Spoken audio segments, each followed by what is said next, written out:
గతంలో అంటే ఏంటంటే యూట్యూబర్ గా ఉన్నప్పుడు ఎంత సంపాదించారు, సినిమాకి ఎంత పెట్టారు? నాకున్న ఇన్ఫర్మేషన్ ఏంటంటే సంపాదించి మొత్తం తెచ్చి సినిమాలో పెట్టాడు శ్రీకాంత్ రెడ్డి అని చెప్పారు.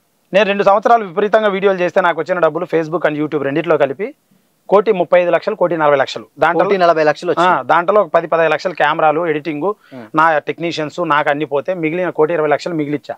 నా కాడున్న పర్సనల్ అమౌంట్ ఈనాడు కొంచెం చేసింది అది ఇది అంతా కలిపి 2 కోట్ల రూపాయలు ఇప్పుడు సినిమాకి పెట్టా. 2 కోట్లు పెట్టారు. 2 కోట్లు సినిమా పెట్టా.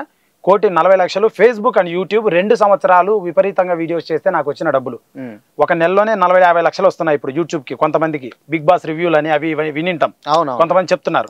నాకు 2 సంవత్సరాలకు 2 ప్లాట్ఫామ్లు వచ్చింది చాలా తక్కువ. ఎందుకని తక్కువ ఉండొచ్చు మేబీ అంటే views what we can say, నేను డ్యూరేషన్ పెద్దవి పెట్టేవాడిని కాదు, ఒక 10 నిమిషాలు 8 నిమిషాలు లోపు పెట్టేవాడిని.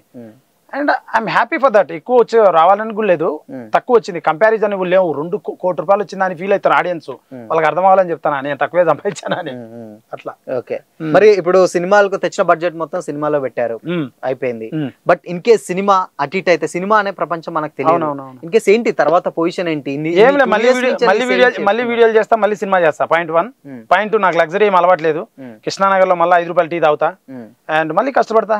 వాట్స్ రాంగ్ అంటే హీరో పాన్ ఇండియా లెవెల్లో హీరో తీసి మళ్ళా తప్పేముంది కష్టపడితే? I don't feel.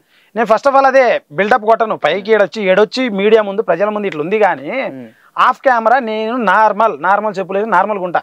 ఆనెస్ట్ చెప్తున్నా, అంటే గొప్ప నేను కాదు. ఇప్పుడు మీరు ఆయన పాన్ ఇండియా సినిమా తీసి ఇంత స్థాయి ఉన్నప్పుడు అలా ఎట్లుంటారని. నా స్థాయి అంత, నేను ఉండేదే అంత ఆఫ్ కెమెరా, సింపుల్. లగ్జరీ ఏం నాకేం అలవాట్లేదు, ఉన్న అన్ని చూసే అవసరం లేదు. వర్క్ చేయాలి, సక్సెస్ అవ్వాలి, కొంచెం లగ్జరీ లైఫ్ కావాలి. ఇప్పుడు లేదు, ఇప్పుడు కూడా కాదు, 40 తర్వాత కావాలి.